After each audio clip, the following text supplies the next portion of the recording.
লা ইলাহা ইল্লাল্লাহ লা ইলাহা লা ইলাহা ইল্লাল্লাহ মুহাম্মাদুর রাসূলুল্লাহ সাল্লাল্লাহু আলাইহি ওয়াসাল্লাম। আলহামদুলিল্লাহ, মুআজ্জাজ মুকাররম উপস্থিত সম্মানিত মুসল্লিয়ানে কেরাম, আমরা সর্বপ্রথম সেই মহিয়ান গরিয়ান সর্বশক্তিমান আল্লাহ পাক রব্বুল ইজ্জত ওয়াল জালাল দরবারে কালিমাতুশ শুকরিয়া আদায় করি যে মহান রব, মহান মালিক আমাকে এবং আপনাদের সকলকে পবিত্র জুমার দিন আল্লাহ তাআলার এই পৃথিবীতে সবচেয়ে সর্বোচ্চ সর্বোৎকৃষ্ট স্থান আল্লাহ তাআলার ঘর মসজিদে জুমার নামাজ আদায় করার উদ্দেশ্যে আসার ও বসার আমাদের নিয়ত গুরুত্বপূর্ণ কিছু কথা সংক্ষিপ্ত সময়ে পরিসরে সংক্ষিপ্ত আকারে শুনবার এবং বলবার মতো আল্লাহ তাআলা যা আমাদেরকে তৌফিক দিয়েছেন, সেজন্য আমরা সকলেই কালিমাতুশ শুকরিয়া আদায় করি আলহামদুলিল্লাহ। লক্ষ কোটি দরুদ ও সালাম প্রেরণ করছি মানবতার মুক্তির দিশারি, মানবতার মহান শিক্ষক, উম্মতের কান্ডারি, সরকারে দো জাহান রসুল আকরাম নবী মুহাম্মদুর রাসূলুল্লাহ সাল্লাল্লাহু আলাইহি ওয়াসাল্লামের উপর। উপস্থিত সম্মানিত মুসল্লি ভাইয়েরা, আপনাদের সামনে আল্লাহ পাক রব্বুল আলামিনের পবিত্র কোরআনুল কারীমের সূরাতুল কসাসের 85 নম্বর আয়াতে কারিমা তিলাওয়াত করেছি। সরকার দু আলম নবীর অসংখ্য অগণিত হাদিসের ভান্ডার থেকে ইবনে মাজাহ থেকে একখান হাদিসে পাক সাল্লাল্লাহু আলাইহি ওয়াসাল্লাম পাঠ করেছি। আল্লাহ তাআলার কোরআনুল কারীমের আয়াত, রাসূলের হাদিসে পাক কবির সমন্বয়ে আজকের এই জুমাতে যে বিষয় সম্পর্কে আমরা আলোচনা করব এবং শুনব, আমাদের আজকের জুমার আলোচনার আলোচ্য বিষয় হচ্ছে দেশের প্রতি মুমিনের দায়িত্ব ও কর্তব্য। দেশের প্রতি মুমিনের দায়িত্ব ও কর্তব্য। আমরা যে এই দেশে থাকি, এ দেশের নাগরিক, এ দেশটা আমাদের কি কি দায়িত্ব আছে, আমাদের কি কি কর্তব্য আছে। যদি মুমিন হয়ে থাকি তাহলে অবশ্যই এই দায়িত্বগুলো আমরা আদায় করি। এই কর্তব্যগুলো আমরা অবশ্যই নিজের মাথা পেতে নিয়ে নিজেকে দায়িত্বশীল মনে করি স্ব ব্যক্তি স্ব জায়গা থেকে অবশ্যই সেগুলো প্রতিপালন করার জন্য সর্বোচ্চ চেষ্টা চালিয়ে যাবে। আর যদি মুমিন না হয়, সে তো আল্লাহর বিধানেই মানে না, আর দুনিয়ার বিধান তার কি আসে যায়। এজন্যই বলা হয়েছে দেশের প্রতি মুমিনের দায়িত্ব কর্তব্য। সবার দ্বারা সব দায়িত্ব পালন হয় না, সবাইকে দায়িত্ব দেওয়াও হয় না, সবাই আবার দায়িত্ব যোগ্য হয় না। দায়িত্ব পালন করার মতো, দায়িত্বশীল হওয়ার মতো যে যোগ্যতা অর্জন করা দরকার, যে যোগ্যতা থাকা দরকার, ওই যোগ্যতা থাকলে পরেই তাকে বলা হয় মুমিন। এই যোগ্যতা যার আছে সে অবশ্যই দেশের এই দায়িত্ব, এই কর্তব্য অবশ্যই আদায় করবে, পালন করবে। দেশপ্রেম এটা ঈমানের একটা অঙ্গ। দেশের প্রতি প্রেম থাকা, দেশের প্রতি ভালোবাসা থাকা, দেশের প্রতি মায়া মহব্বত ভালোবাসা দরদ এগুলো থাকা, এটা কিসের অঙ্গ? ঈমানের একটা অঙ্গ। আমার দেশ, আমার দেশ। আমি আপনি যে কোনো কান্ট্রিতে যাই না কেন, ততটা স্বস্তি আমরা পাই না যতটা স্বস্তি নিজ দেশে আমরা পাই। কিন্তু আপনার আমার দেশ থেকে অন্যান্য দেশে সর্বদিক থেকে পরিবেশ কিন্তু খারাপ না, মোটামুটি উন্নত, কিন্তু তারপর আপনি প্রশান্তি পাচ্ছেন না। যে পরিমাণ প্রশান্তি পাইতেছেন আপনি নিজ স্বদেশ জন্মভূমির মাটিতে। এই দৃষ্টিকোণ থেকে আমরা সবাই যার যার জন্মভূমি, নিজ স্বদেশকে আমরা ভালোবাসি। আর নিজ দেশকে ভালোবাসা, এই দেশে প্রেম, নিজ দিলে থাকা, এটা হলো কি ঈমানের একটা অঙ্গ। তাই মুমিনের অন্যতম দায়িত্ব হচ্ছে ও কর্তব্য হলো নিজ মাতৃভূমিকে আগিয়ে রাখা, নিজ দেশের সব শ্রেণী ধর্ম ও বর্ণের মানুষকে ভালোবাসা, দেশকে উন্নয়নের কাজের দিকে এগিয়ে নিয়ে যাওয়া, এছাড়া দেশের প্রতি মুমিনের আরও অনেক দায়িত্ব রয়েছে, যা ইনশাআল্লাহ একের পর এক সামনে আসবে, বর্ণনা করা হবে। তাহলে প্রথমত সকল শ্রেণীর ধর্ম এবং বর্ণের মানুষকে কী করা? মহব্বত করা, ভালোবাসা, ভ্রাতৃত্বের বন্ধন অটুট রাখা, নিজেদের মাঝে অনৈক্য সৃষ্টি না করা, নিজেদের মাঝে শত্রুতা পোষণ না করা, নিজেরা একে অপরকে নিজের প্রত্যক্ষ পরোক্ষ উভয় দৃষ্টিকোণ থেকে নিজের শত্রু মনে না করা। আমরা এই স্বদেশের মানুষ, আমরা একে অপরের ভাই। আমি আপনার বিপদে আপদে, আপনি আমার বিপদে আপদে। আমি আপনার সর্বকাজে সাহায্যকারী, পাশে দাঁড়াবো, আপনিও আমার পাশে কি দাঁড়াবেন। আমি আপনার জন্য যা করব, আপনিও ঠিক আমার জন্য তাই করবেন। এটি হলো ভ্রাতৃত্বের বন্ধন। আমরা যদি এই ভ্রাতৃত্বের বন্ধন না রাখি, তাহলে আমাদের মাঝে বিশৃঙ্খল যে একটা পরিবেশ গঠন হবে, এর দ্বারা না আমি নিজে শান্তিতে থাকব, না আমার অন্য ভাই শান্তিতে থাকবে, না আমার নিজ ফ্যামিলি শান্তিতে থাকবে, না অন্য ফ্যামিলি শান্তিতে থাকবে, না আমার পরিবার শান্তিতে, না অন্য পরিবার শান্তিতে, না আমার এই পাড়া মহল্লা এই সমাজ, না অন্য পাড়া মহল্লা সমাজ, না পুরা দেশ, কোনোটি না। তাহলে আমরা প্রথমত দেশের দায়িত্ব কাঁধে নেওয়ার জন্য দায়িত্বশীল যদি হতে হয়, তাহলে আমরা একে অপরের প্রতি ভালোবাসা থাকতে হবে। আমাদের মাঝে একে অপরের প্রতি কী থাকতে হবে? ভালোবাসা থাকতে হবে। মানুষকে মায়া মহব্বত ভালোবাসা এই গুণ আমার মাঝে থাকতে হবে। যদি এই ভালোবাসা এই গুণটা আপনার আমার মাঝে থাকে, আশা করা যায় মানবিক যে একটা আচরণ, এটা আপনার মাঝে আশা করা যায়। একটা মানুষের মাঝে যদি মানবিকতাই না থাকে, একটা মানুষের মাঝে যদি মনুষ্যত্বই না থাকে, তাহলে এই মানুষের দ্বারা সৎ আচরণ অথবা মানুষের সাথে সদ্ব্যবহার করা এটা কখনোই আশা করা যায় না। তাহলে একটা মানুষকে প্রথমত দায়িত্বশীল হওয়ার জন্য যে গুণ অর্জন করতে হবে, সেটা হচ্ছে মানুষকে ভালোবাসা, মানুষের প্রতি দরদ রাখা, মানুষের সম্মানের প্রতি লক্ষ্য রাখা, মানুষকে অপমান অপদস্থ করা থেকে নিজেকে বিরত রাখা, সর্বোচ্চ চেষ্টা করা নিজের দ্বারা অন্য মানুষের উপকার হওয়া, ক্ষতিগ্রস্ত না হওয়া। এটা হলো ভালো দিলওয়ালা, ভালোবাসাওয়ালা মানুষের অন্তরের গুণ।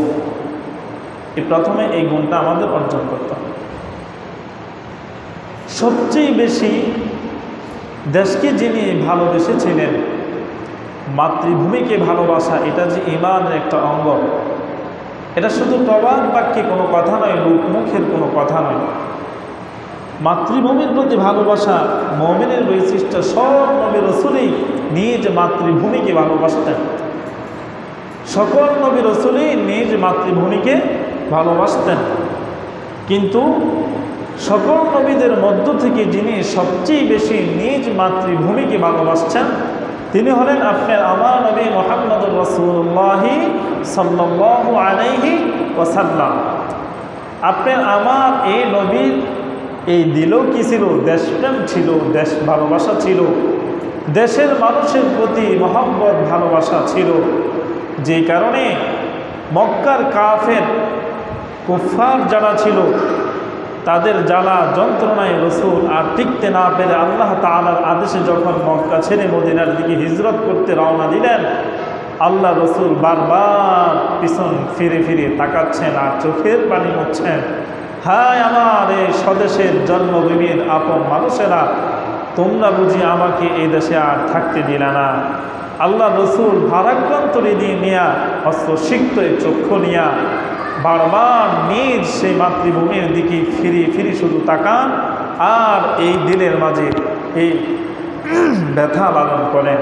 এমনই মুহূর্তে আল্লাহ পাক রব্বুল আলামিন সূরাতুল কসসের 85 নম্বর আয়াত দ্বারা আপনার আমার নবীকে সান্ত্বনা দিলেন কি, ইন্নাল্লাযী ফারাদা আলাইকাল কুরআনা লারাদ্দুকা ইলা মাআদ কুল রাব্বি আ'লামু মান জাআ বিল হুদা ওয়া মান হুয়া ফী দালালিম মুবিন। ওগো নবী, নিশ্চয়ই যিনি আপনার জন্য কোরআনকে বিধান করেছেন তিনি আপনাকে অবশ্যই জন্মভূমিতে ফিরে আনবেন। কি বললেন? যে আল্লাহ এই কোরআন আপনার জন্য বিধান বানিয়েছেন, যে আল্লাহর নির্দেশে দেশ থেকে আপনি মদিনায় চলে যাচ্ছেন, হিজরত করছেন, দেশের মায়ে আপনি বারবার দেশের দিকে ফিরে ফিরে তাকাইতেছেন, চোখের পানি মুছতেছেন। ওগো নবী, আমি আল্লাহ বুঝতে পেরেছি দেশের মায়া মোহাম্মদ ভালোবাসার কারণে আপনি বারবার দেশের দিকে ফিরে ফিরে তাকান, চোখের পানি আপনি ফেলেন। আমি আল্লাহ ওয়াদা দিলাম এ দেশ থেকে চিরদিনের জন্য আপনাকে আমি বিদায় দিচ্ছি না। সময়ের পালা পরিবর্তন, কিছুদিন পরে আবারও আপনার মাতৃভূমিতে আমি আল্লাহ আপনাকে আবারও ফিরে আনবো। সুবহানাল্লাহ। আপনি মাতৃভূমি একেবারে জীবনের জন্য ছেড়ে যাচ্ছেন না, আপনাকে আমি ক্ষণিক সময়ের জন্য নিয়ে যাচ্ছি। আবার যেখানে নিয়ে যাচ্ছি সেটাকে একটা সোনার খনি বানাবো, সেখান থেকে কিছু সময়ের পরিবর্তনে বীরের বেশে আবার এখানে আপনাকে প্রবেশ করাবো। এখানে সম্পূর্ণ রাজত্ব আপনার হাতে দিয়ে পুরা দুশ্মন বাহিনীকে আমি বুঝিয়ে দিব হক যতদিন পৃথিবীতে আছে বাতিল কখনো উঁচু হতে পারবে না। সুবহানাল্লাহ। ঠিক 10 বছরের মাথায় আপনার আমার নবী সে মদিনা থেকে আবার মক্কায় সাহাবায়ে কেরামকে নিয়ে স্বদেশে ফিরে আসলেন বীরের বেশে।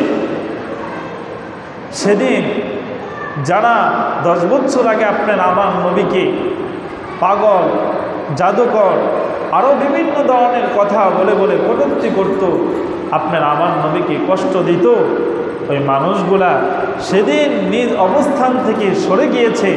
আর তাদের অবস্থানটা আপনার আমার নবীর হাতে নিজে তারা বুঝিয়ে দিয়েছে, নেন আপনি এটা বুঝে নিয়ে যান, আর এটা আমাদের দ্বারা সম্ভব না। সুবহানাল্লাহ। সেদিন আপনার আমার নবী লা তাসরিবা আলাইকুমুল ইয়াউম বলেছিলেন, আজকে আমার প্রতিশোধের দিন নয়, আজকে ক্ষমা করার দিন। কিসের দিন? ক্ষমা করার দিন। তোমরা আমাকে যে পরিমাণ কষ্ট দিয়েছিলে, আমি নবী যদি চাইতাম তাহলে আমি তোমাদের কাছ থেকে সেই প্রতিশোধ নিতে পারতাম, কিন্তু আমি আজকে আমার এই বিজয়ের দিনে তোমাদের কাছ থেকে আমি কোনো প্রতিশোধ নিব না, বরং আজকের এই দিনে খুশিতে আনন্দে আমি নবী দয়ার সাগর আমি ঘোষণা দিলাম, আমি তোমাদেরকে ক্ষমা করে দিলাম। সুবহানাল্লাহ। তাহলে মানুষকে ক্ষমা করে দেওয়া, মানুষকে কি করে দেওয়া? ক্ষমা করে দেওয়া। এই ক্ষমার একটা গুণ অর্জন করা, মানবিক দায়িত্বশীল হওয়া ব্যক্তির জন্য দ্বিতীয় একটা গুণ, এটা অর্জন করা। মানুষ অন্যায় করলে তাকে ক্ষমা করে দেওয়া, এটা অনেক বড় মহৎ গুণ। আমরা আমাদের এই জীবনে অর্ধ বয়স পর্যন্ত যিনি আপনার আমার রব আল্লাহ, তার কত হুকুম আহকাম আমরা এ পর্যন্ত অমান্য করছি। আজও পর্যন্ত আল্লাহ পাক রব্বুল আলামিন আমাদেরকে একটা ধাক্কাও দেন নাই, কিন্তু আল্লাহ তাআলা আমাদেরকে পরম ভালোবাসেন আর মহব্বত করেন বিধায় আমাদেরকে আল্লাহ তাআলা বিপদে ঠেলে দেন নাই, বরং ভালো হওয়ার জন্য সুযোগ আল্লাহ দিয়েছেন। আল্লাহ সুযোগ দিয়েছেন, ভালো হয়ে যাও, ভালো হয়ে যাও, আমার দিকে ফিরে আসো, আমার কাছে চাও, আমার কাছে ক্ষমা প্রার্থনা করো। কেউ করবে না, কেউ তোমার দিকে তাকাবে না, কিন্তু আমি আল্লাহ তোমার থেকে সরি নাই, সরব না। আমি সদাই ছিলাম, আছি, আমি তোমার সাথে থাকবো। আমার কাছে আসো, আমি তোমাকে লাঞ্ছিত বঞ্চিত কখনো করি নাই, করবো না। আমি আল্লাহ ওয়াদা দিলাম, আমি তোমাকে ক্ষমা করে দিব। সুবহানাল্লাহ। আল্লাহ বলছেন আমার কাছে আসো, আমি আল্লাহ তোমাকে ক্ষমা করে দিব। তুমি কোথায় যাও? কে তোমাকে ছায়া দিবে? কে তোমাকে আশ্রয় দিবে? কে তোমাকে খাওয়াবে? কে তোমাকে বাঁচাবে? পৃথিবীর এমন কোনো ক্ষমতা, এমন কোনো অধিকার কারো নাই। একমাত্র একক এই মালিকানায় অধিকার, একক শক্তির মালিক রাজা যিনি, তিনি হলেন কে? আল্লাহ। সে আল্লাহ বলছেন। আপনি একটু সান্ত্বনা নেন, একটু ধৈর্য ধরেন, কিছু সময়ের পরিবর্তে আবারও আপনাকে আপনার স্বদেশে ফিরিয়ে দেবে। এজন্য নিজের মাতৃভূমির প্রতি মুমিন যারা হবে তাদের আরেকটা দায়িত্ব হচ্ছে এই দেশের জন্য বেশি বেশি দোয়া করা। কি করা? দেশের জন্য দোয়া করা। দেশের যে সমস্ত গুরুত্বপূর্ণ শহর আছে, যেগুলো নষ্ট হয়ে গেলে দেশের সম্পূর্ণ অর্থ বলেন, দ্রব্যাদি বলেন, ব্যবসায়িক বিভিন্ন পণ্য বলেন, যেগুলোর দ্বারা পুরা দেশ অকেজো হয়ে যাবে, মানুষ ক্ষতিগ্রস্ত হয়ে যাবে, এমন শহরগুলোর জন্য বেশি বেশি দোয়া করা। এবং এই দেশে যাতে বেশি বেশি মানুষদের জন্য ফল ফলাদি খাদ্যদ্রব্য আল্লাহর পক্ষ থেকে বিস্তৃত হয়, তার মাঝে বরকত হয়, সেজন্য বেশি বেশি কি করা? দোয়া করা। এটা হলো দেশে প্রেম যাদের মাঝে আছে, দেশের মানুষের প্রতি যাদের দরদ আছে, মুমিন যারা হবে তারা এই দায়িত্বশীল হবে। আর এই দায়িত্বশীল যারা হবে তারা এই দেশের জন্য এই বেশি বেশি দোয়াটা করবে। কি? যে দোয়াটা হযরত ইব্রাহিম আলাইহিস সালাম নিজ দেশের জন্য বেশি বেশি করেছিলেন। কোন নবী? হযরত ইব্রাহিম আলাইহিস সালাম নিজ দেশের জন্য এই দোয়াটা বেশি বেশি করছেন। আল্লাহ পাক রব্বুল আলামিন সূরাতুল আরাফের 56 নম্বর আয়াতে কারিমার মাঝে এই কথাটা বলেন, وَإِذْ قَالَ إِبْرَاهِيمُ رَبِّ اجْعَلْ هَذَا بَلَدًا آمِنًا وَارْزُقْ أَهْلَهُ مِنَ الثَّمَرَاتِ مَنْ آمَنَ مِنْهُمْ بِاللَّهِ وَالْيَوْمِ الْآخِرِ। তোমরা স্মরণ করো ইব্রাহিম আলাইহিস সালামের কথা, যখন তিনি বলেছিলেন, হে আমার প্রতিপালক, এটাকে আপনি নিরাপদ শহর করুন, আর এই অধিবাসীদের মধ্যে যারা আল্লাহ ও পরকালের প্রতি ঈমান রাখে তাদের ফল মূল দ্বারা জীবিকা আপনি প্রদান করুন। হে আল্লাহ, আপনি আমাদের এই দেশ, আমাদের এই শহরকে উন্নত করুন, নিরাপদে রাখুন সকল ধরনের সন্ত্রাস বাহিনীর সকল কুকর্ম থেকে, সকল ক্ষতিগ্রস্ততা থেকে আপনি আমাদের এই দেশ, আমাদের এই শহরকে হেফাজত করেন। আল্লাহ, এই শহরের মাঝে যতগুলো ঈমানদার মুমিন, আপনি আল্লাহ বিশ্বাসী আপনার বান্দা আর বান্দি রয়েছে, তাদেরকে আপনি হেফাজত করুন। সাথে সাথে এই বান্দা আর বান্দিদের জন্য আপনার পক্ষ থেকে শুধু পলাউ কুরবানা রব বিভিন্ন রকমাদির সুস্বাদু ফল ফলাদি দ্বারা তাদের রিজিকের ব্যবস্থা করে দেন। সুবহানাল্লাহ, কি দোয়া করছেন দেখছেন? এজন্য বলছেন ওয়াইদ ক্বালা ইব্রাহিম, ইব্রাহিম আলাইহিস সালাম বলছেন কি? তার কথা স্মরণ করো। কি? রব্বি জাআল হাদা বালাদা আমিনা, হে আল্লাহ, আপনি আমার এই দেশটাকে, আমার এই শহরটাকে নিরাপদ করুন, শান্তিময় করুন। এ দোয়াটা আমাদের সবার করা দরকার না? আমাদের দেশের প্রতি আমাদের ভালোবাসা আছে কিনা, মহব্বত আছে কিনা, দরদ আছে কিনা? তাহলে আমার এই দেশ তো ভালো, আমি ভালো, আমার এই দেশের পরিবেশ সুন্দর, আমি সুন্দর। আমার এই দেশের পরিবেশ অরাজকতা সৃষ্টি যখন হবে, অশান্তিময় হবে, আমিও তখন অশান্তি অস্বস্তি ভোগ করব। আমার এই দেশ যখন সুন্দর নিরাপদ একটা শহর হবে, তখন আপনার আমার জীবনটাও নিরাপদ হবে। এই শহর এই দেশ যখন নিরাপদ হবে না, আপনার আমার জীবনও নিরাপদ হবে না। এ দেশে যখন আপনার আমার পর্যাপ্ত পরিমাণ আল্লাহর পক্ষ থেকে রিজিকের ব্যবস্থা না হবে, তখন আপনার আমার ঈমান আমলও পরিশুদ্ধ থাকবে না। অভাবে যে পড়ে স্বভাব তার নষ্ট হয়ে যায়। স্বাভাবিক যখন অভাব দেখা দিবে, তখন ইবাদত বন্দিকে আপনি ছুটে যাবে। আপনি এই পেটের ক্ষুধায়, এই পেটের যন্ত্রণায় নিজ বিবি বাল বাচ্চার জীবিকা উপার্জনের জন্য তখন অবৈধ পন্থা আপনি অবলম্বন করবেন। কেন? আপনার এই পেটের এই ক্ষুধার এই যন্ত্রণায়, এই তাড়নায় রাতের আধারে ঠেকবাজিও করবেন, মানুষের ঘরে চুরিও করবেন, ডাকাতিও করবেন। কেন রে ভাই?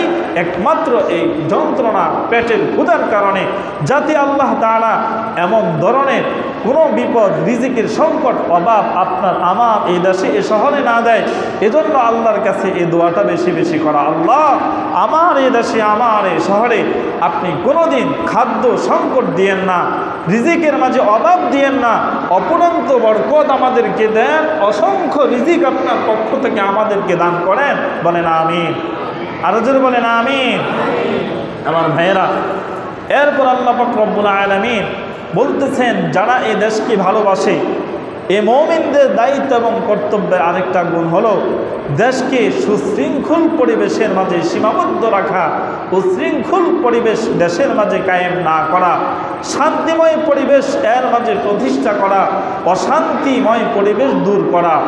আর যারা শান্তিময় পরিবেশকে অশান্তিতে পরিণত করে, এরা কখনো মানব জাতির বন্ধু হয় না, মানব জাতির কোনোদিন দরদি ব্যক্তি হতে পারে না, তারা কোনোদিন মানুষের সাহায্যকারী হতে পারে না, আর তারা কোনোদিন দেশ ও জনগণের কোনোদিন বন্ধু হতে পারে না, তারা কোনোদিন দেশ এ স্বজাতির উন্নতি কল্যাণের লক্ষ্যে কোনোদিন কাজ করতে পারে না। যারা এই দেশকে ভালোবাসে, দেশের জনগণকে ভালোবাসে, দেশের উন্নতি চায়, তারা কোনোদিন এই দেশের মাঝে অশান্তিময় পরিবেশ কোনোদিন করবে না। যেজন্য আল্লাহ পাক রব্বুল আলামিন কোরআনুল কারীমের মাঝে সূরাতুল বাকারার 188 নম্বর আয়াতে কারিমার মাঝে বলেন, ওয়ালা তুফসিদু ফিল আরদ, তোমরা জমিনের মাঝে বিশৃঙ্খলা সৃষ্টি করিও না, বাদা ইসলাহিহা ওয়াদউহু, যখন তোমাদের মাঝে সুশৃঙ্খল পরিবেশ প্রতিষ্ঠিত হয়ে যাবে, দেশটা অনেক শান্তিময় নিরাপদ আছে, কোনো মারামারি নাই, কাটাকাটি নাই, হানাহানি নাই, রক্তপাত কিছু নাই, সুন্দর ভাই ভাই আমরা মিলে মহব্বতে দেশের মাঝে সুন্দর চলতেছি, এর মাঝে হুটহাট করে দেশটাকে অশান্তিময় করে গড়ে তোলা, দেশের মাঝে রক্তপাত ঘটানো, দেশের মাঝে মানুষের জান আর প্রাণ নিয়ে ছিনিমিনি খেলা, দেশের মানুষের খাদ্য সংকট তৈরি করা, দেশের মানুষকে অভাবের দিকে ঠেলে দেওয়া, দেশের মানুষকে বিপদের মাঝে ঠেলে দেওয়া, এটা কোনোদিন কোনো মুমিন প্রকৃত মুসলিম দেশপ্রেমিক মানুষের কর্মকাণ্ড হতে পারে না। কি বলছেন আল্লাহ? ওয়ালা তুফসিদু ফিল আরদি বাদা ইসলাহিহা, তোমাদের মাঝে সুশৃঙ্খল পরিবেশটাকে তোমরা কোনোদিনও অসুশৃঙ্খল পরিবেশে তোমরা পরিণত করো না। তাহলে আপনার আমার এই সমাজ, আপনার আমার এই পাড়া গ্রাম, এই মহল্লা, আপনার আমার এই ইউনিয়ন, আপনার আমার এই জেলা, এই থানা, আপনার আমার এই দেশ, এটা শান্তিতে থাকুক, সুশৃঙ্খল পরিবেশ তার মাঝে আল্লাহ তাআলা প্রতিষ্ঠা করুন। আমরা চাই না? চাই না আমরা? তাহলে এর জন্য সুশৃঙ্খল পরিবেশ গড়তে হলে সুশৃঙ্খল মানুষ হতে হবে। সুশৃঙ্খল পরিবেশ এর উন্মুক্ত বাতাস প্রশান্তি লাভ করতে হলে আপনি আমি শান্ত মানুষ হতে হবে। আপনি আমি যদি শান্তি সুশৃঙ্খল মানুষ হই, তাহলে আপনি আমার জন্য সুশৃঙ্খল পরিবেশ এবং প্রশান্তির আরামদায়ক বাতাস আর পরিবেশের ব্যবস্থা করবেন কে? আল্লাহ। আর আপনি আমি যদি উশৃঙ্খল হই, অস্বস্তিকর মানুষ হই, আপনার আমার জন্য তো সুন্দর পরিবেশ আল্লাহ দিবেন না। আমি মানুষ অসুন্দর, আমার জন্য সুন্দর পরিবেশ কিভাবে দেয়? এজন্য রাসূলুল্লাহ সাল্লাল্লাহু আলাইহি ওয়াসাল্লাম বলছেন, মানুষ ধ্বংস হওয়ার কারণ দুইটা, মানুষ উন্নতি হওয়ার কারণ দুইটা। এক নম্বর হলো পরিবেশ যদি ভালো হয়, তাহলে এই পরিবেশের মাঝে যদি খারাপ মানুষও আসে তাহলে সে ভালো হয়ে যাবে। আর পরিবেশ যদি দূষিত হয়, মানুষ ভালো হলেও পরিবেশ দূষিত হওয়ার কারণে সে নষ্ট হয়ে যাবে। আরেকটা হলো সঙ্গ দোষ যদি তার ভালো হয়, সঙ্গ বন্ধু বান্ধব যদি ভালো হয়, আপনি আমি ভালো হয়ে যাব। আর যদি সঙ্গ খারাপ হয়, আপনি আমি নষ্ট হয়ে যাব।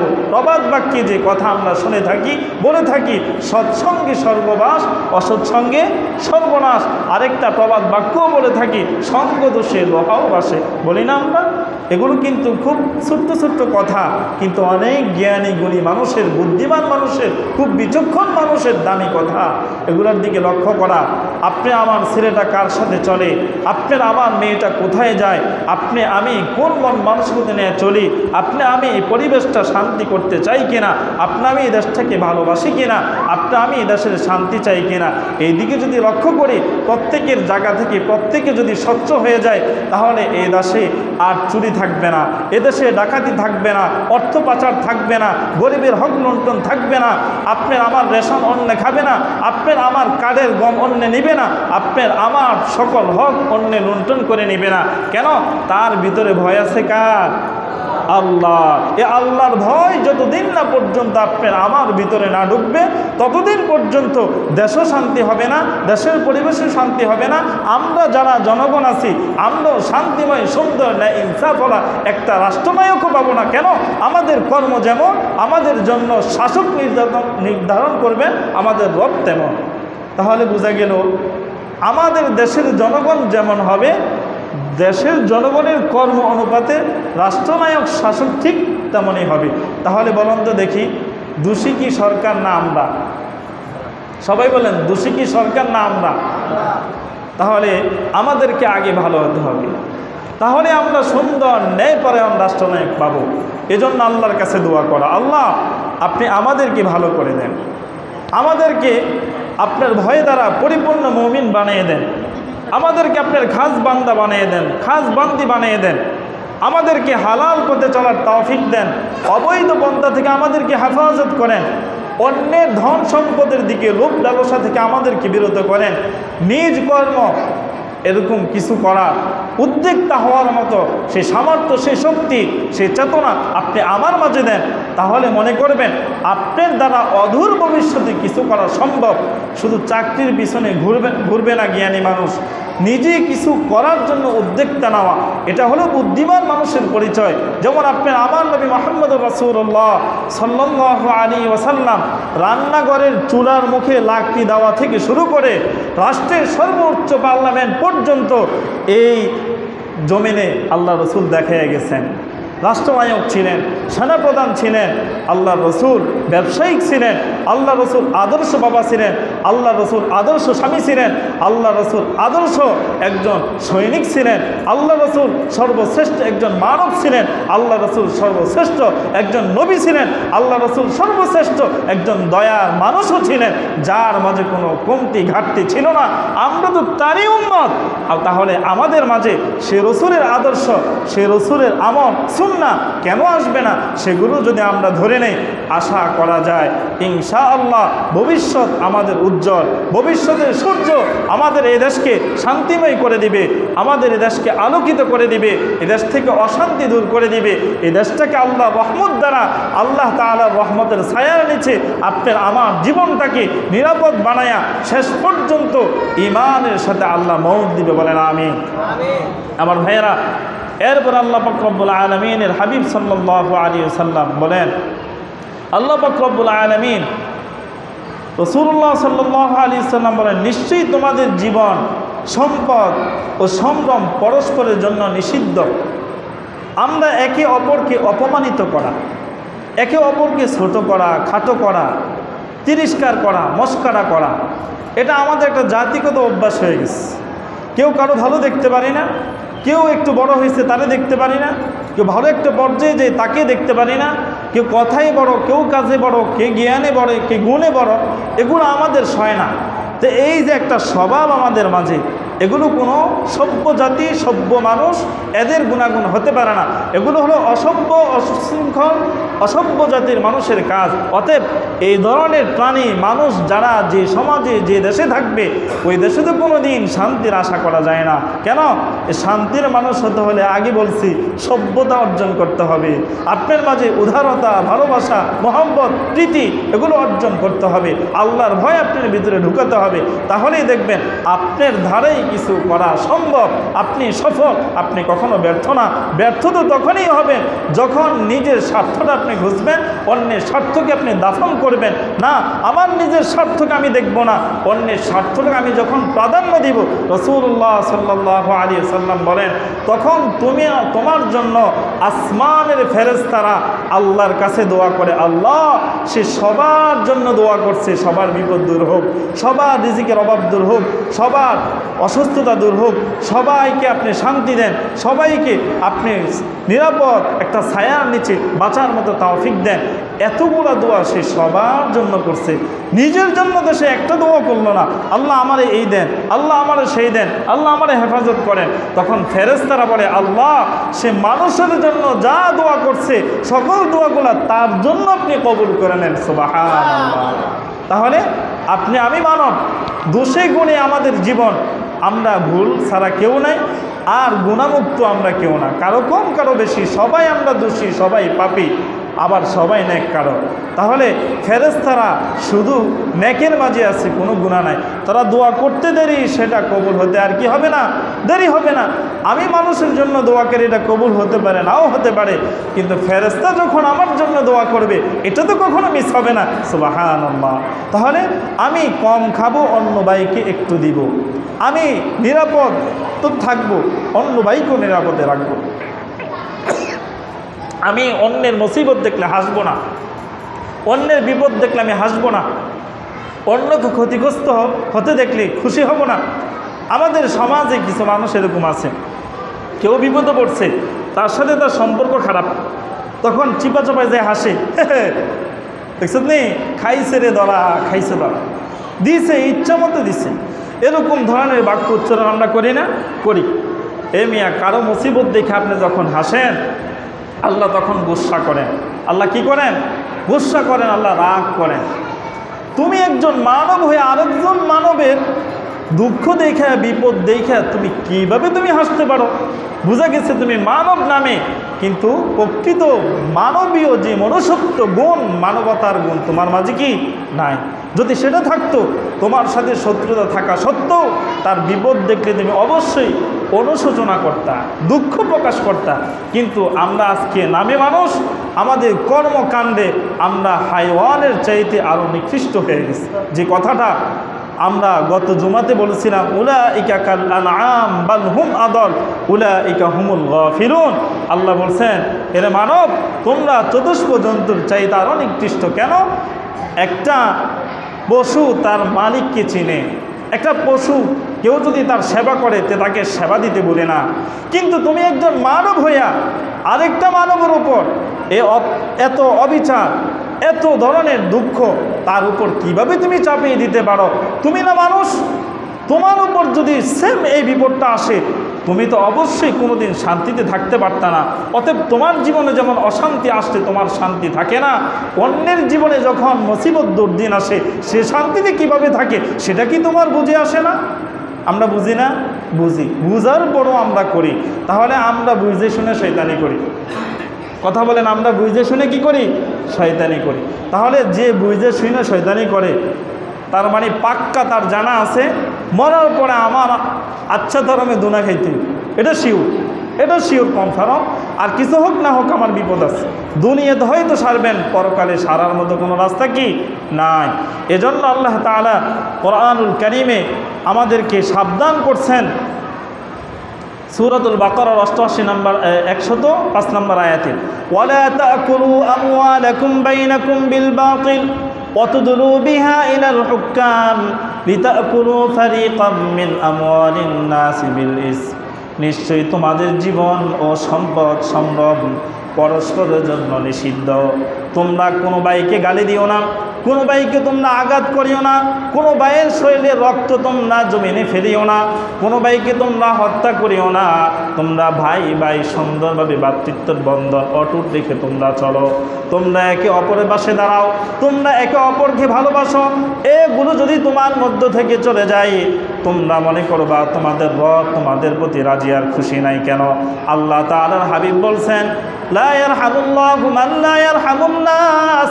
যে মানুষ অন্য মানুষকে ভালোবাসে না, যে মানুষ অন্য মানুষের প্রতি দয়া করে না, যে মানুষ অন্য মানুষের পাশে দাঁড়ায় না, আমি আল্লাহ এবং আমার রাসূল ওই মানুষকে ভালোবাসি না, মহব্বত করি না, তার পাশেও আমরা থাকি না। নাউযুবিল্লাহ। তাহলে যে মানুষ মানুষকে ভালোবাসে না তাকে আল্লাহ ভালোবাসে না, যে মানুষ মানুষকে ভালোবাসে না তাকে নবীও ভালোবাসেন না, আল্লাহ ভালোবাসে না, নবীও ভালোবাসে না। আর সারা পৃথিবীর মানুষ তাকে ভালোবাসে। বলুন তো, তার সামনে বিপদ নাকি সফলতা? সামনে বিপদ না সফলতা? বিপদ। কেন? যে মানুষ, যেই দুইজন ব্যক্তির তাকে ভালোবাসা দরকার ছিল, তার প্রতি রাজি আর খুশি থাকা দরকার ছিল, আল্লাহ এবং তার রাসূলই তো তার পক্ষে নাই, আর সারা দুনিয়া তার পক্ষে থাকলে কি আর না থাকলে কি? আসল জিনিসে তার ছুটে গেছে। এজন্য আপনাকে কে কি বলে আর না বলে সেদিকে লক্ষ্য না, আমার আল্লাহ এবং তার রাসূল কি বলছে এই দৃষ্টিকোণ নিয়ে যদি আমরা চলি, আশা করা যায় আমাদের ভবিষ্যৎ সুন্দর হবে। এজন্য আল্লাহ পাক রব্বুল আলামিন কোরআন কারীমের সূরাত বনী ইসরাঈলের ৭০ নম্বর আয়াতে কারিমার মাঝে আরেকটা কথা বলতেছেন, মানবিক সমাজ গঠন করা। কি করা? মানবিক সমাজ গঠন করা। ব্যক্তিগত সামাজিক সম্পর্কে যদিও এক মুমিন অপর মুমিনকে প্রাধান্য দেবে, কিন্তু মুসলমান ধর্ম বর্ণ নির্বিশেষে সবার জন্য মানবিক মর্যাদা ও সাম্য নিশ্চিত করবে। কেননা সব মানুষই আদম আলাইহিস সালামের সন্তান এবং মহান আল্লাহ সবাইকে সম্মানিত করছেন। আল্লাহ তাআলা বলছেন, তোমরা সবাই আদমের সন্তান, তোমাদেরকে আল্লাহ তাআলা সবাইকে বানাইছেন, তোমাদের সবার রব একজন আল্লাহ, তোমাদের নবী একজন নবী মুহাম্মদুর রাসূলুল্লাহ, তোমাদের ব্যাখ্যা গ্রন্থ একটা আল হাদিস, তোমাদের জীবন বিধান একটা আল কোরআন। মৃত্যুর পরে তোমার যেমন 3.5 হাত কবর, আমারও ঠিক তেমন, তোমার যেমন মাটির বিছানা, আমারও ঠিক তেমন মাটির বিছানা, তোমার কবরের সামিয়ানা যেমন বাঁশের হবে, চাটের হবে, ঠিক আমারটাও তো সেমই হবে। তোমার জন্য কোনো বালিশ নেই, আমার জন্য কোনো বালিশ নেই, তোমার কবরে কোনো ফ্যান লাইটের ব্যবস্থা নাই, আমার জন্য নাই। তুমি যত বড় রাজা আর যত কিছু হও না কেন, তোমার গরিব আর ধনী সবার পালা সমান হয়ে যাবে কবর থেকে, সবাই সমান, হাসের ময়দানও সমান। শুধু পার্থক্য একটা জায়গায় থাকবে, যেখানে মানুষের মানবিকতা আর গুণ থাকবে, দয়া থাকবে, ভালোবাসা থাকবে, এটার ঈমান থাকবে। মানুষ তাকে মুমিন জানবে, মানুষ তাকে ঈমানদার জানবে। রব আকাশ থেকে সব কিছু দেখবে, সে ন্যায় ইনসাফওয়ালা মানুষ, সে মুমিন মানুষ, সে প্রকৃত আমার বান্দা, প্রকৃত আমার বান্দি। আমি আল্লাহ কবর থেকে শুরু করে জান্নাত পর্যন্ত প্রত্যেকটা ঘাটি তার জন্য সহজ করে দিলাম, বিনা হিসাবে তার জন্য জান্নাতের দরজা উন্মুক্ত করে দিলাম। সুবহানাল্লাহ। তাহলে এমন মানুষ হওয়ার জন্য দরকার আছে না আমাদের? এই মানুষটার জন্য আল্লাহ তাআলা সূরাত বনী ইসরাঈলের ৭০ নম্বর আয়াতে কারিমার মাঝে বলেন, ওয়ালাকাদ কাররামনা বনী আদম ওয়া হামালনাহুম ফিল বাররি ওয়াল বাহর ওয়ারযাকনাহুম মিনাত তাইয়্যিবাত وفضلناهم على كثير ممن خلقنا تفضيلا। আমি আদম সন্তানকে মর্যাদা দান করেছি, আমি জলে স্থলে চলার জন্য তাদেরকে বাহন দিয়েছি। ওই পানির মাঝে কি দিয়ে চলবেন? আল্লাহ পাক রব্বুল আলামিন শিক্ষা দিয়েছেন, পানিতে চলতে হলে তোমার জন্য লঞ্চ লাগবে, নৌকা লাগবে, তোমার জন্য স্পিড বোট লাগবে, তোমার জন্য জাহাজ লাগবে। এগুলো মানুষ নিজের বিবেক থেকে, নিজের বুদ্ধি দিয়ে আবিষ্কার করতে পারে নাই। এই বুদ্ধি স্বয়ং দিয়েছেন কে? আল্লাহ। আল্লাহ আগেই বলে দিয়েছেন, জলে যখন তুমি বাস করবা কিভাবে বাস করতে হবে, আর স্থলে যখন তুমি বাস করবা কিভাবে তুমি বাস করতে হবে। জলে চলবে পানিতে তোমার গাড়ি, স্থলে চলবে তোমার মাটির উপর দিয়ে গাড়ি। আর মাটির উপর যে গাড়ি চলে, পানিতে যা চলে উভয়টার সেম কোয়ালিটি নয়, ভিন্ন কোয়ালিটি। তার পার্থক্য বোঝার মতো, ইঞ্জিনের পার্থক্য, শক্তির ব্যবধানগত, এ বুদ্ধিও দিয়েছেন স্বয়ং আল্লাহ। এই জন্য আল্লাহ পাক রব্বুল আলামিন বলেন, ওয়ারাযাকনাহুম মিনাত তাইয়্যিবাত, আমি আল্লাহ তোমাদেরকে দিয়েছি পবিত্র রিজিক, তা থেকে তোমরা ভক্ষণ করো। তোমরা হারাম খেও না, হারাম খেয়ে ঈমানটাকে দুর্বল বানাইও না, নিজের শরীরটাকে তোমরা অপবিত্র বানাইও না। আর অপবিত্র দেহ নিয়ে খোদার দরবারে এসে সিজদা দিয়ে এ ইবাদত করে কোনো কাজে আসবে না। অতএব তুমি ওয়ারাযাকনাহুম মিনাত তাইয়্যিবাত, তুমি পবিত্র রিজিক খাও। ওয়াফাদ্দালনাহুম আলা কাসীরিম মিম্মান খালাকনা তাফদীলা, ওরে বান্দা, আমি আল্লাহ তোমার মতো অনেক অসংখ্য অগণিত মাখলুক বানাইছি, কিন্তু সবার উপর তোমাকে প্রাধান্য দিচ্ছি। আমি আল্লাহ চাইলে গরু বানাইতে পারতাম, বকরি বানাইতে পারতাম, বেড়া বানাইতে পারতাম, আমি আল্লাহ চাইলে বানর বানাইতে পারতাম, বিড়াল, কুকুর, শিগাল বানাইতে পারতাম, কিন্তু আমি তো তা তোমাকে বানাই নাই। আমি সর্বশ্রেষ্ঠ মাখলুক তোমাকে বানাইছি। আবার কেমন বানাইছি? সূরাত ৩ আল্লাহ তাআলা বলেন, লাকাদ খালাকনাল ইনসানা ফি আহসানি তাকওয়িম, আমি সর্বোচ্চ সর্বসুন্দরভাবে যে প্রাণীকে বানিয়েছি তারা হলো আদম সন্তান মানুষ। সুবহানাল্লাহ। আমাদের মতো এত সুন্দর করে আর কোনো প্রাণীকে আল্লাহ বানান নাই। অতএব এত সুন্দর আকৃতির এত শ্রেষ্ঠ মাখলুক যদি চতুষ্প জন্তুর চাইতে জঘন্যতম আচরণ করে, এটা আকৃতিতে মানুষ থাকবে কিন্তু প্রকৃতপক্ষে সে মানুষ নয়, সে চতুষ্প জন্তু হয়ে যাবে। এজন্য এই পর্যন্ত যে কথাগুলো বললাম, আল্লাহ তাআলা সব ভাই এবং সব বোনকে আল্লাহ তাআলা সুন্দরভাবে পরিপূর্ণ আমল করা তৌফিক দেন। আমিন। ওয়া আখির লা ইলাহা ইল্লাল্লাহ লা ইলাহা ইল্লাল্লাহ লা ইলাহা ইল্লাল্লাহ লা ইলাহা ইল্লাল্লাহ লা ইলাহা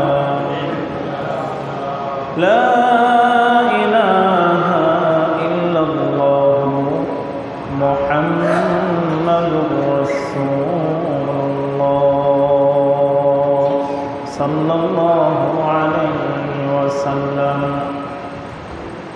আলহামদুলিল্লাহ।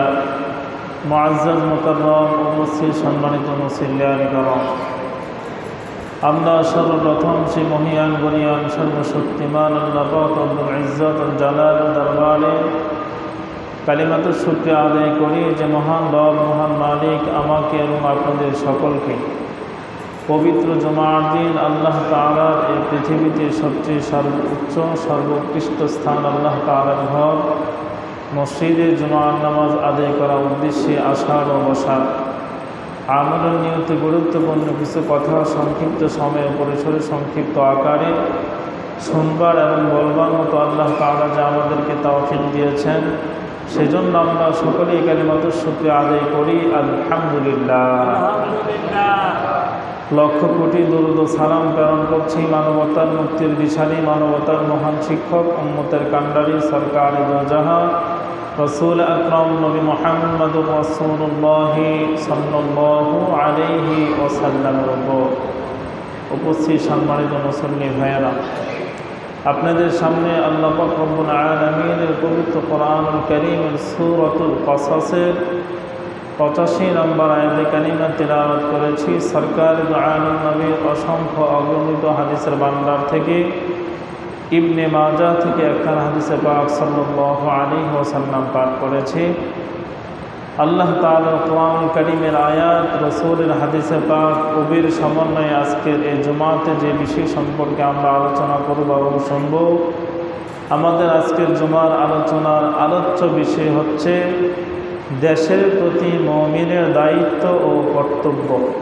দেশের প্রতি মুমিনের দায়িত্ব ও কর্তব্য।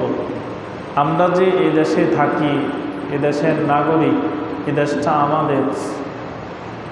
আমাদের কি কি দায়িত্ব আছে, আমাদের কি কি কর্তব্য আছে। যদি মুমিন হয়ে থাকি তাহলে অবশ্যই এই দায়িত্বগুলো আমরা আদায় করি। এই কর্তব্যগুলো আমরা অবশ্যই নিজের মাথা পেতে নিয়ে নিজেকে দায়িত্বশীল মনে করি স্ব ব্যক্তি স্ব জায়গা থেকে অবশ্যই সেগুলো প্রতিপালন করার জন্য সর্বোচ্চ চেষ্টা চালিয়ে যাবে। আর যদি মুমিন না হয়, সে তো আল্লাহর বিধানেই মানে না, আর দুনিয়ার বিধান তার কি আসে যায়। এজন্যই বলা হয়েছে দেশের প্রতি মুমিনের দায়িত্ব কর্তব্য। সবার দ্বারা সব দায়িত্ব পালন হয় না, সবাইকে দায়িত্ব দেওয়াও হয় না, সবাই আবার দায়িত্ব যোগ্য হয় না। দায়িত্ব পালন করার মতো, দায়িত্বশীল হওয়ার মতো যে যোগ্যতা অর্জন করা দরকার, যে যোগ্যতা থাকা দরকার, ওই যোগ্যতা থাকলে পরেই তাকে বলা হয় মুমিন। এই যোগ্যতা যার আছে সে অবশ্যই দেশের এই দায়িত্ব, এই কর্তব্য অবশ্যই আদায় করবে, পালন করবে। দেশপ্রেম এটা ঈমানের একটা অঙ্গ। দেশের প্রতি প্রেম থাকা, দেশের প্রতি ভালোবাসা থাকা, দেশের প্রতি মায়া মহব্বত ভালোবাসা দরদ এগুলো থাকা, এটা কিসের অঙ্গ? ঈমানের একটা অঙ্গ। আমার দেশ, আমার দেশ। আমি আপনি যে কোনো কান্ট্রিতে যাই না কেন, ততটা স্বস্তি আমরা পাই না যতটা স্বস্তি নিজ দেশে আমরা পাই। কিন্তু আপনার আমার দেশ থেকে অন্যান্য দেশে সর্বদিক থেকে পরিবেশ কিন্তু খারাপ না, মোটামুটি উন্নত, কিন্তু তারপর আপনি প্রশান্তি পাচ্ছেন না। যে পরিমাণ প্রশান্তি পাইতেছেন আপনি নিজ স্বদেশ জন্মভূমির মাটিতে।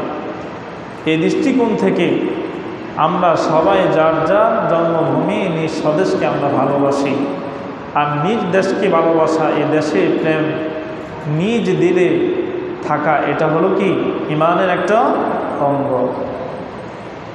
তাই মুমিনের অন্যতম দায়িত্ব হচ্ছে ও কর্তব্য হলো নিজ মাতৃভূমিকে আগিয়ে রাখা, নিজ দেশের সব শ্রেণী ধর্ম ও বর্ণের মানুষকে ভালোবাসা, দেশকে উন্নয়নের কাজের দিকে এগিয়ে নিয়ে যাওয়া। এছাড়া দেশের প্রতি মুমিনের আরও অনেক দায়িত্ব রয়েছে, যা ইনশাআল্লাহ একের পর এক সামনে আসবে, বর্ণনা করা হবে। তাহলে প্রথমত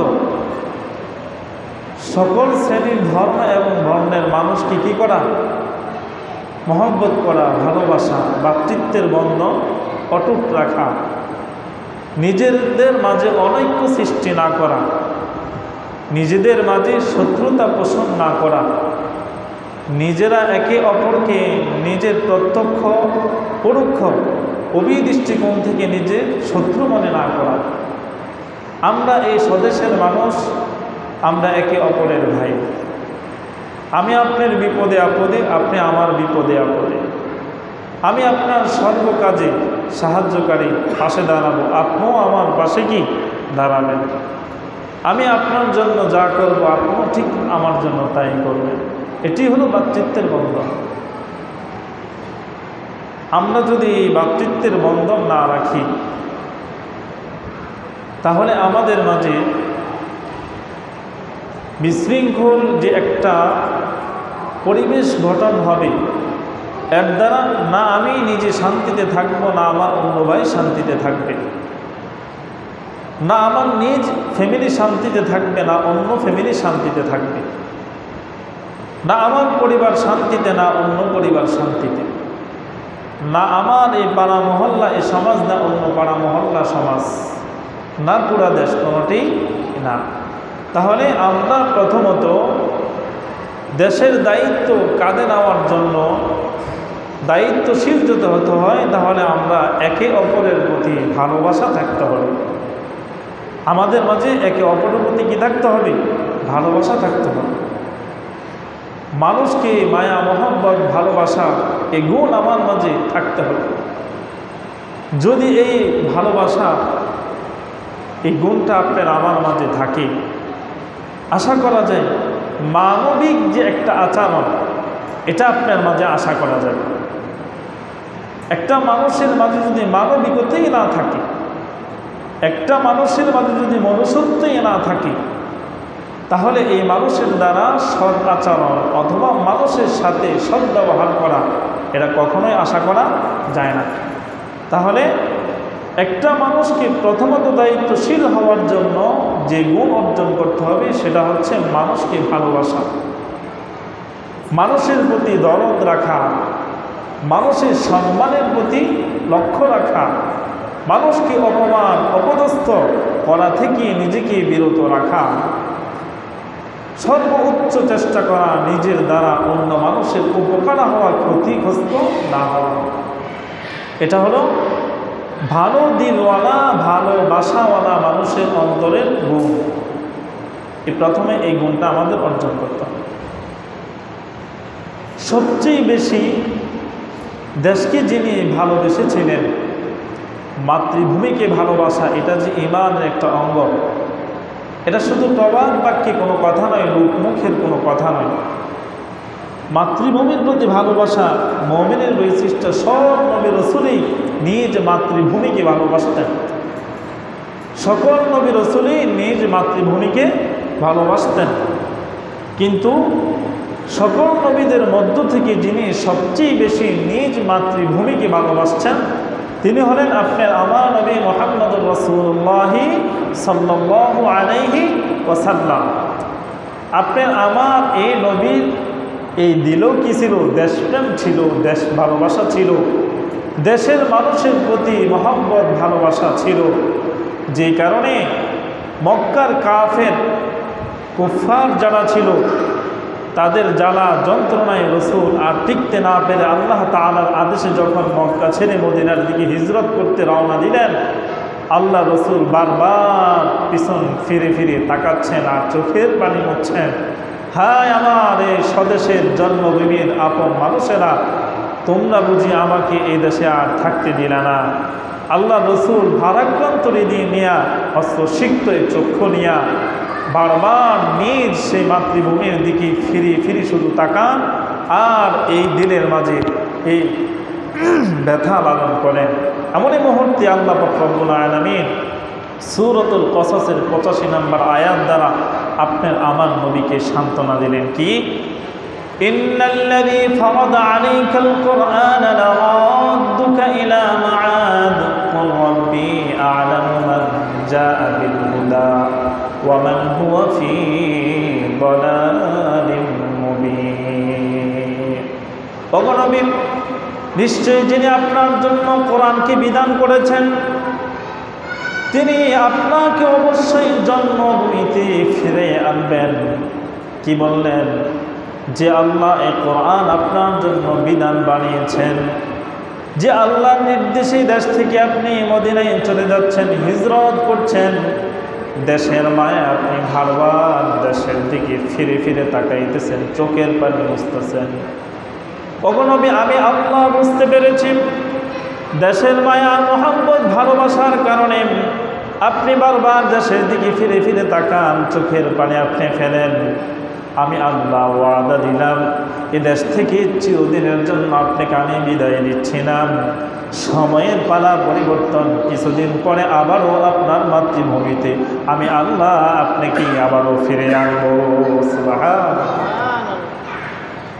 আপনি মাতৃভূমি একেবারে জীবনের জন্য ছেড়ে যাচ্ছেন না, আপনাকে আমি ক্ষণিক সময়ের জন্য নিয়ে যাচ্ছি। আবার যেখানে নিয়ে যাচ্ছি সেটাকে একটা সোনার খনি বানাবো, সেখান থেকে কিছু সময়ের পরিবর্তনে বীরের বেশে আবার এখানে আপনাকে প্রবেশ করাবো। এখানে সম্পূর্ণ রাজত্ব আপনার হাতে দিয়ে পুরা দুশ্মন বাহিনীকে আমি বুঝিয়ে দিব হক যতদিন পৃথিবীতে আছে বাতিল কখনো উঁচু হতে পারবে না। সুবহানাল্লাহ। ঠিক 10 বছরের মাথায় আপনার আমার নবী সে মদিনা থেকে আবার মক্কায় সাহাবায়ে কেরামকে নিয়ে স্বদেশে ফিরে আসলেন বীরের বেশে।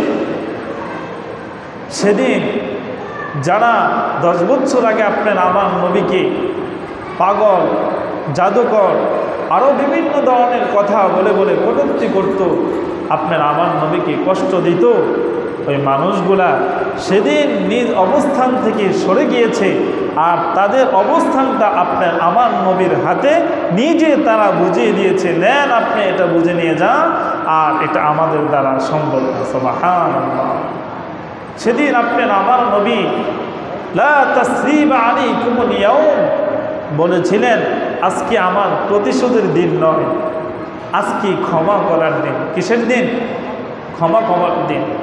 তোমরা আমাকে যে পরিমাণ কষ্ট দিয়েছিলে, আমি নবী যদি চাইতাম তাহলে আমি তোমাদের কাছ থেকে সেই প্রতিশোধ নিতে পারতাম, কিন্তু আমি আজকে আমার এই বিজয়ের দিনে তোমাদের কাছ থেকে আমি কোনো প্রতিশোধ নিব না, বরং আজকের এই দিনে খুশিতে আনন্দে আমি নবী দয়ার সাগর আমি ঘোষণা দিলাম আমি তোমাদেরকে ক্ষমা করে দিলাম। সুবহানাল্লাহ। তাহলে মানুষকে ক্ষমা করে দেওয়া, মানুষকে কি করে দেওয়া? ক্ষমা করে দেওয়া। এই ক্ষমার একটা গুণ অর্জন করা মানবিক দায়িত্বশীল হওয়া ব্যক্তির জন্য দ্বিতীয় একটা গুণ, এটা অর্জন করা। মানুষ অন্যায় করলে তাকে ক্ষমা করে দেওয়া, এটা অনেক বড় মহৎ গুণ। আমরা আমাদের এই জীবনে অর্ধ বয়স পর্যন্ত যিনি আপনার আমার রব আল্লাহ, তার কত হুকুম আহকাম আমরা এ পর্যন্ত অমান্য করছি। আজও পর্যন্ত আল্লাহ পাক রব্বুল আলামিন আমাদেরকে একটা ধাক্কাও দেন নাই, কিন্তু আল্লাহ তাআলা আমাদেরকে পরম ভালোবাসেন আর মহব্বত করেন বিধায় আমাদেরকে আল্লাহ তাআলা বিপদে ঠেলে দেন নাই। বরং ভালো হওয়ার জন্য সুযোগ আল্লাহ দিয়েছেন। আল্লাহ সুযোগ দিয়েছেন, ভালো হয়ে যাও, ভালো হয়ে যাও, আমার দিকে ফিরে আসো, আমার কাছে চাও, আমার কাছে ক্ষমা প্রার্থনা করো। কেউ করবে না, কেউ তোমার দিকে তাকাবে না, কিন্তু আমি আল্লাহ তোমার থেকে সরি নাই, সরব না। আমি সদাই ছিলাম, আছি, আমি তোমার সাথে থাকবো। আমার কাছে আসো, আমি তোমাকে লাঞ্ছিত বঞ্চিত কখনো করি নাই, করবো না। আমি আল্লাহ ওয়াদা দিলাম, আমি তোমাকে ক্ষমা করে দিব। সুবহানাল্লাহ। আল্লাহ বলছেন আমার কাছে আসো, আমি আল্লাহ তোমাকে ক্ষমা করে দিব। তুমি কোথায় যাও? কে তোমাকে ছায়া দিবে? কে তোমাকে আশ্রয় দিবে? কে তোমাকে খাওয়াবে? কে তোমাকে বাঁচাবে? পৃথিবীর এমন কোনো ক্ষমতা, এমন কোনো অধিকার কারো নাই। একমাত্র একক এই মালিকানায় অধিকার, একক শক্তির মালিক রাজা ধীর যিনি, তিনি হলেন কে? আল্লাহ। সে আল্লাহই বলছেন আপনি একটু সান্ত্বনা নেন, একটু ধৈর্য ধরেন, কিছু সময়ের পরিবর্তে আবারও আপনাকে আপনার স্বদেশে ফিরিয়ে দিন। এজন্য নিজের মাতৃভূমির প্রতি মুমিন যারা হবে তাদের আরেকটা দায়িত্ব হচ্ছে এই দেশের জন্য বেশি বেশি দোয়া করা। কি করা? দেশের জন্য দোয়া করা। দেশের যে সমস্ত গুরুত্বপূর্ণ শহর আছে, যেগুলো নষ্ট হয়ে গেলে দেশের সম্পূর্ণ অর্থ বলেন, দ্রব্যাদি বলেন, ব্যবসায়িক বিভিন্ন পণ্য বলেন, যেগুলোর দ্বারা পুরা দেশ অকেজো হয়ে যাবে, মানুষ ক্ষতিগ্রস্ত হয়ে যাবে, এমন শহরগুলোর জন্য বেশি বেশি দোয়া করা। এবং এই দেশে যাতে বেশি বেশি মানুষদের জন্য ফল ফলাদি খাদ্যদ্রব্য আল্লাহর পক্ষ থেকে বিস্তৃত হয়, তার মাঝে বরকত হয়, সেজন্য বেশি বেশি কি করা? দোয়া করা। এটা হলো দেশের প্রেম যাদের মাঝে আছে, দেশের মানুষের প্রতি যাদের দরদ আছে, মুমিন যারা হবে তারা এই দায়িত্বশীল হবে। আর এই দায়িত্বশীল যারা হবে তারা এই দেশের জন্য এই বেশি বেশি দোয়াটা করবে। কি? যে দোয়াটা হযরত ইব্রাহিম আলাইহিস সালাম নিজ দেশের জন্য বেশি বেশি করেছিলেন। কোন নবী? হযরত ইব্রাহিম আলাইহিস সালাম নিজ দেশের জন্য এই দোয়াটা বেশি বেশি করছেন। আল্লাহ পাক রব্বুল আলামিন সূরাতুল আরাফের 56 নম্বর আয়াতে কারিমার মাঝে এই কথাটা বলেন, وَإِذْ قَالَ إِبْرَاهِيمُ رَبِّ اجْعَلْ هَذَا بَلَدًا آمِنًا وَارْزُقْ أَهْلَهُ مِنَ الثَّمَرَاتِ مَنْ آمَنَ مِنْهُمْ بِاللَّهِ وَالْيَوْمِ الْآخِرِ। তোমরা স্মরণ করো ইব্রাহিম আলাইহিস সালামের কথা, যখন তিনি বলেছিলেন, হে আমার প্রতিপালক, এটাকে আপনি নিরাপদ শহর করুন, আর এই অধিবাসীদের মধ্যে যারা আল্লাহ ও পরকালের প্রতি ঈমান রাখে তাদের ফল মূল দ্বারা জীবিকা আপনি প্রদান করুন। হে আল্লাহ, আপনি আমাদের এই দেশ, আমাদের এই শহরকে উন্নত করুন, নিরাপদে রাখুন সকল ধরনের সন্ত্রাস বাহিনীর সকল কুকর্ম থেকে, সকল ক্ষতিগ্রস্ততা থেকে আপনি আমাদের এই দেশ, আমাদের এই শহরকে হেফাজত করেন। আল্লাহ, এই শহরের মাঝে যতগুলো ঈমানদার মুমিন, আপনি আল্লাহ বিশ্বাসী আপনার বান্দা আর বান্দি রয়েছে, তাদেরকে আপনি হেফাজত করুন। সাথে সাথে এই বান্দা আর বান্দিদের জন্য আপনার পক্ষ থেকে শুধু পলাউ কুরবানা রব বিভিন্ন রকমাদির সুস্বাদু ফল ফলাদি দ্বারা তাদের রিজিকের ব্যবস্থা করে দেন। সুবহানাল্লাহ। কি দোয়া করছেন দেখছেন? এজন্য বলছেন ওয়াইদ ক্বালা ইব্রাহিম, ইব্রাহিম আলাইহিস সালাম বলছেন কি? তার কথা স্মরণ করো। কি? রব্বি জাআল হাদা বালাদা আমিনা, হে আল্লাহ, আপনি আমার এই দেশটাকে, আমার এই শহরটাকে নিরাপদ করুন, শান্তিময় করুন। এ দোয়াটা আমাদের সবার করা দরকার না? আমাদের দেশের প্রতি আমাদের ভালোবাসা আছে কিনা, মহব্বত আছে কিনা, দরদ আছে কিনা? তাহলে আমার এই দেশ তো ভালো, আমি ভালো, আমার এই দেশের পরিবেশ সুন্দর, আমি সুন্দর। আমার এই দেশের পরিবেশ অরাজকতা সৃষ্টি যখন হবে, অশান্তিময় হবে, আমিও তখন অশান্তি অস্বস্তি ভোগ করব। আমার এই দেশ যখন সুন্দর, নিরাপদ একটা শহর হবে, তখন আপনার আমার জীবনটাও নিরাপদ হবে। এই শহর এ দেশ যখন নিরাপদ হবে না, আপনার আমার জীবনও নিরাপদ হবে না। এ দেশে যখন আপনার আমার পর্যাপ্ত পরিমাণ আল্লাহর পক্ষ থেকে রিজিকের ব্যবস্থা না হবে, তখন আপনার আমার ঈমান আমলও পরিশুদ্ধ থাকবে না। অভাবে যে পড়ে স্বভাব তার নষ্ট হয়ে যায়। স্বাভাবিক যখন অভাব দেখা দিবে, তখন ইবাদত বন্দিকে আপনি ছুটে যাবে। আপনি এই পেটের ক্ষুধায়, এই পেটের যন্ত্রণায় নিজ বিবি বাল বাচ্চার জীবিকা উপার্জনের জন্য তখন অবৈধ পন্থ আপনি অবলম্বন করবেন। কেন? আপনার এই পেটের এই ক্ষুধার এই যন্ত্রণায়, এই তাড়নায় রাতের আধারে ঠেকবাজিও করবেন, মানুষের ঘরে চুরিও করবেন, ডাকাতিও করবেন। কেন রে ভাই? একমাত্র এই যন্ত্রণা, পেটের ক্ষুধার কারণে।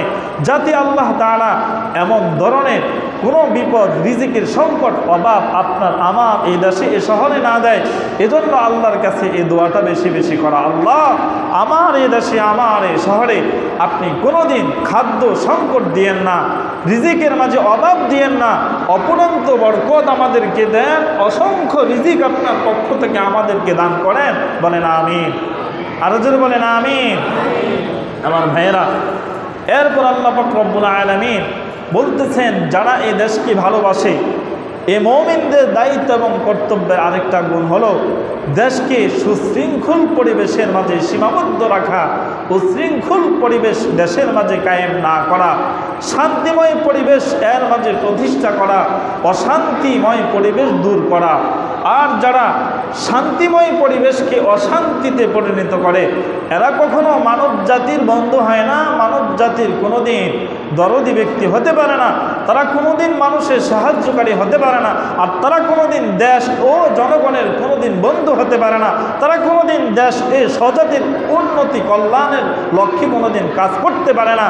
যারা এই দেশকে ভালোবাসে, দেশের জনগণকে ভালোবাসে, দেশের উন্নতি চায়, তারা কোনোদিন এই দেশের মাঝে অশান্তিময় পরিবেশ কোনোদিন করবে না। যেজন্য আল্লাহ পাক রব্বুল আলামিন কোরআনুল কারীমের মাঝে সূরাতুল বাকারার 188 নম্বর আয়াতে কারিমার মাঝে বলেন, ওয়ালা তুফসিদু ফিল আরদ, তোমরা জমিনের মাঝে বিশৃঙ্খলা সৃষ্টি করিও না, বাদা ইসলাহিহা ওয়াদউহু, যখন তোমাদের মাঝে সুশৃঙ্খল পরিবেশ প্রতিষ্ঠিত হয়ে যাবে, দেশটা অনেক শান্তিময় নিরাপদ আছে, কোনো মারামারি নাই, কাটাকাটি নাই, হানাহানি নাই, রক্তপাত কিছু নাই, সুন্দর ভাই ভাই আমরা মিলে মহব্বতে দেশের মাঝে সুন্দর চলতেছি, এর মাঝে হুটহাট করে দেশটাকে অশান্তিময় করে গড়ে তোলা, দেশের মাঝে রক্তপাত ঘটানো, দেশের মাঝে মানুষের জান আর প্রাণ নিয়ে ছিনিমিনি খেলা, দেশের মানুষের খাদ্য সংকট তৈরি করা, দেশের মানুষকে অভাবের দিকে ঠেলে দেওয়া, দেশের মানুষকে বিপদের মাঝে ঠেলে দেওয়া, এটা কোনোদিন কোনো মুমিন প্রকৃত মুসলিম দেশপ্রেমিক মানুষের কর্মকাণ্ড হতে পারে না। কি বলছেন আল্লাহ?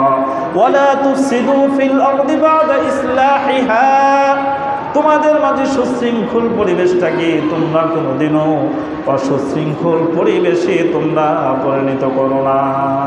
তাহলে আপনার আমার এই সমাজ, আপনার আমার এই পাড়া গ্রাম, এই মহল্লা, আপনার আমার এই ইউনিয়ন, আপনার আমার এই জেলা, এই থানা, আপনার আমার এই দেশ, এটা শান্তিতে থাকুক, সুশৃঙ্খল পরিবেশ তার মাঝে আল্লাহ তাআলা প্রতিষ্ঠা করুন। আমরা চাই না? চাই না আমরা? তাহলে এর জন্য সুশৃঙ্খল পরিবেশ গড়তে হলে সুশৃঙ্খল মানুষ হতে হবে। সুশৃঙ্খল পরিবেশ এর উন্মুক্ত বাতাস প্রশান্তি লাভ করতে হলে আপনি আমি শান্ত মানুষ হতে হবে। আপনি আমি যদি শান্তি সুশৃঙ্খল মানুষ হই, তাহলে আপনি আমার জন্য সুশৃঙ্খল পরিবেশ এবং প্রশান্তির আরামদায়ক বাতাস আর পরিবেশের ব্যবস্থা করবেন কে? আল্লাহ। আর আপনি আমি যদি উশৃঙ্খল হই, অস্বস্তিকর মানুষ হই, আপনার আমার জন্য তো সুন্দর পরিবেশ আল্লাহ দিবেন না। আমি মানুষ অসুন্দর, আমার জন্য সুন্দর পরিবেশ কিভাবে দেয়? এজন্য রাসূলুল্লাহ সাল্লাল্লাহু আলাইহি ওয়াসাল্লাম বলছেন, মানুষ ধ্বংস হওয়ার কারণ দুইটা, মানুষ উন্নতি হওয়ার কারণ দুইটা। এক নম্বর হলো পরিবেশ যদি ভালো হয়, তাহলে এই পরিবেশের মাঝে যদি খারাপ মানুষও আসে, তাহলে সে ভালো হয়ে যাবে। আর পরিবেশ যদি দূষিত হয়, মানুষ ভালো হলেও পরিবেশ দূষিত হওয়ার কারণে সে নষ্ট হয়ে যাবে। আরেকটা হলো সঙ্গ দোষ যদি তার ভালো হয়, সঙ্গ বন্ধু বান্ধব যদি ভালো হয়, আপনি আমি ভালো হয়ে যাব। আর যদি সঙ্গ খারাপ হয়, আপনি আমি নষ্ট হয়ে যাব। প্রবাদ বাক্যে যে কথা আমরা শুনে থাকি, বলে থাকি, সৎসঙ্গে স্বর্গবাস, অসৎসঙ্গে সর্বনাশ। আরেকটা প্রবাদ বাক্যও বলে থাকি, সঙ্গ দোষে লোহাও বাসে, বলি না আমরা? এগুলো কিন্তু খুব ছোট্ট ছোট্ট কথা, কিন্তু অনেক জ্ঞানী গুণী মানুষের, বুদ্ধিমান মানুষের, খুব বিচক্ষণ মানুষের দামি কথা।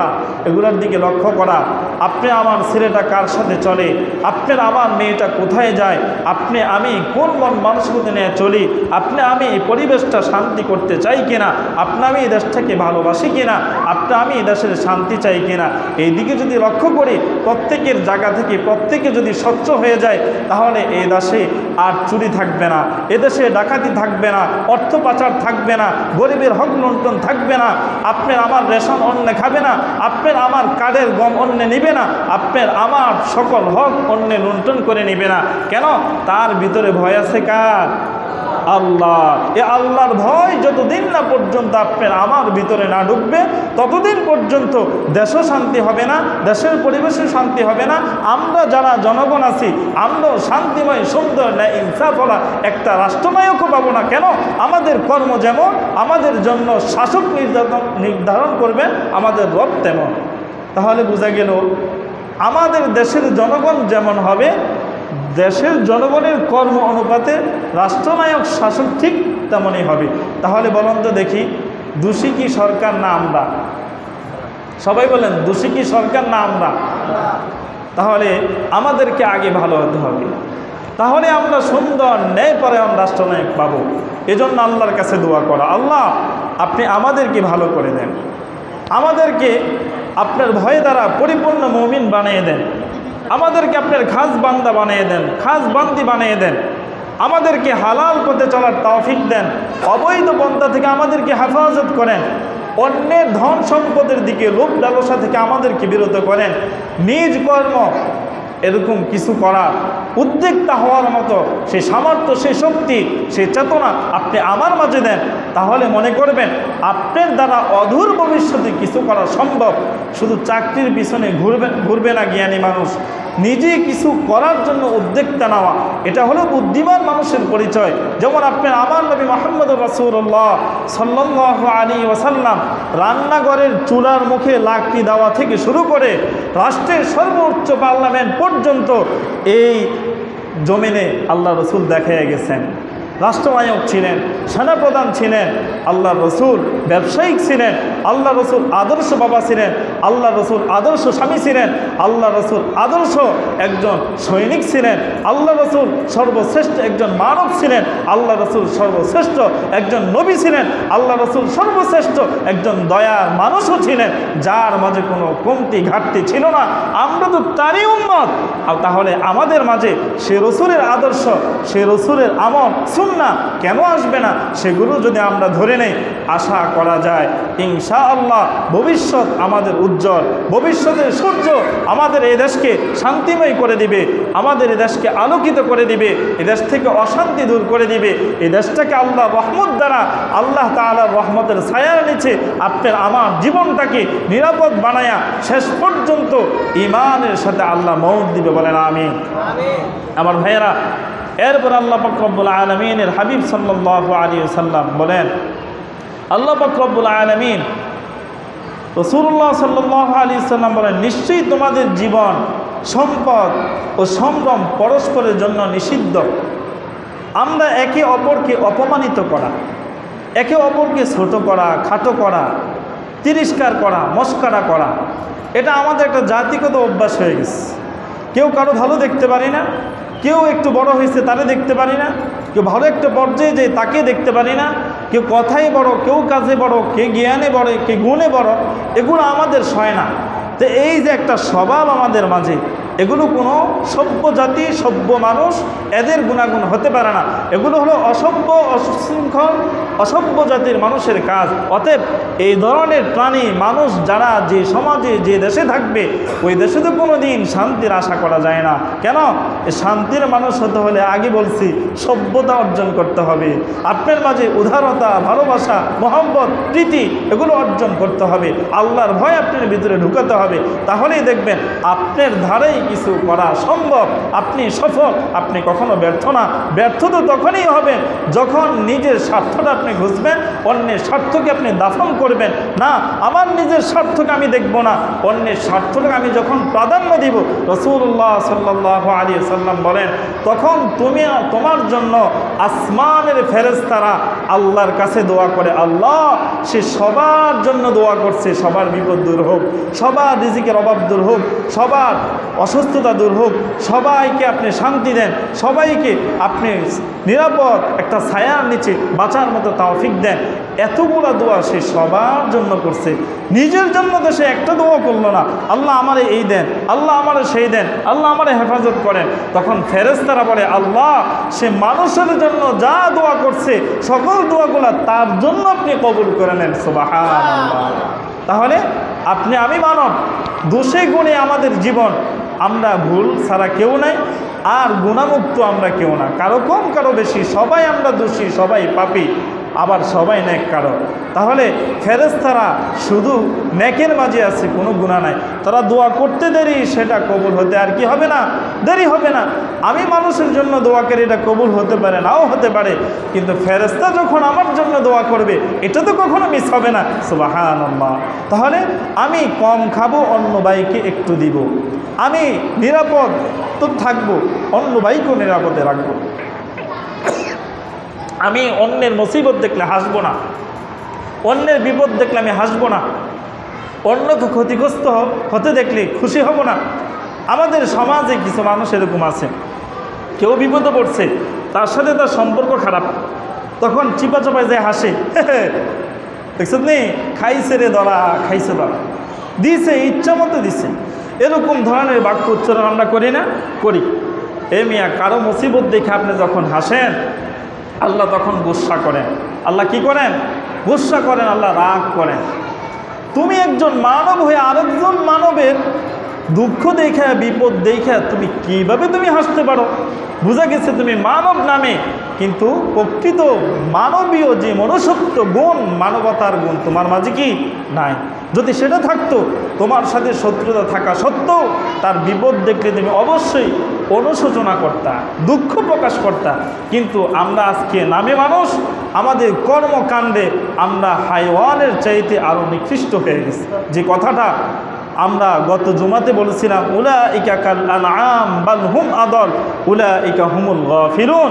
আল্লাহ বলছেন, এরে মানব, তোমরা চতুষ্প জন্তুর চাইতে আরও নিকৃষ্ট। কেন? একটা পশু তার মালিককে চিনে, একটা পশু কেউ যদি তার সেবা করে তাকে সেবা দিতে বলে না, কিন্তু তুমি একজন মানব হইয়া আরেকটা মানবের উপর এত অবিচার, এত ধরনের দুঃখ তার উপর কিভাবে তুমি চাপিয়ে দিতে পারো? তুমি না মানুষ?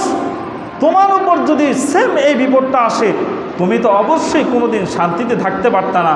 অতএব তোমার জীবনে যেমন অশান্তি আসছে, তোমার শান্তি থাকে না, অন্যের জীবনে যখন মুসিবত দুর্দিন আসে সে শান্তিতে কিভাবে থাকে সেটা কি তোমার বুঝে আসে না?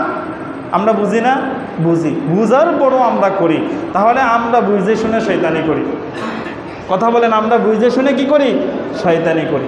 তাহলে যে বুঝে শুনে শয়তানি করে, তার মানে পাক্কা তার জানা আছে মরার পরে আমার আচ্ছা ধর্মে দুনা খাইতে, এটা শিওর, এটা শিওর কনফার্ম। আর কিছু হোক না হোক আমার বিপদ আছে, দুনিয়াতে হয়তো সারবেন, পরকালে সারার মতো কোনো রাস্তা কি নাই। এজন্য আল্লাহ তাআলা কোরআনুল কারীমে আমাদেরকে সাবধান করছেন। সূরাতুল বাকারার 88 নম্বর 105 নম্বর আয়াতে, ওয়ালা তাকুলু আমওয়ালাকুম বাইনাকুম বিল বাতিল ওয়াতুদলু বিহা ইলাল হুক্কাম লিতাকুলু ফারিকাম মিন আমওয়ালিন নাস বিল ইসম।